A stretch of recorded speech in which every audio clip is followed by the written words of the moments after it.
এমন একজন রাজকুমারী যিনি রাজ সিংহাসন ছেড়ে শুধু কৃষ্ণের প্রেমে জীবন উৎসর্গ করেছিলেন। কৃষ্ণ ভক্তির এই রহস্যময় কাহিনী আপনাকেও অবাক করে দেবে। মেওয়ারের রাজ পরিবারে জন্ম নিয়েছিলেন মহান ভক্তা মীরাবাই। ছোটবেলা থেকেই তার হৃদয় ভরেছিল কৃষ্ণ ভক্তিতে। শোনা যায় যখন মীরা ছোট ছিলেন একদিন তিনি মায়ের কাছে জিজ্ঞেস করেছিলেন, মা, আমার স্বামী কে?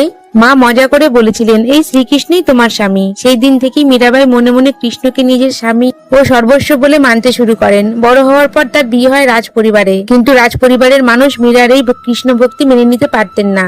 তারা চাইতেন মীরা রাজমর্যাদা মেনে চলুক, কিন্তু মীরাবাই রাজকীয় আড়ম্বর ছেড়ে সারাদিন কৃষ্ণের নাম গাইতেন, ভজন করতেন এবং মন্দিরে নাচ করতেন। এতে রাজপরিবার খুব রেগে যায়। তাকে থামানোর জন্য অনেক বাধা দেওয়া হয়। একবার তাকে বিষ মেশানো পানীয় দেওয়া হয়েছিল, কিন্তু মীরাবাই কৃষ্ণের নাম নিয়ে সেটি পান করলেন আর অলৌকিকভাবে কিছুই হলো না।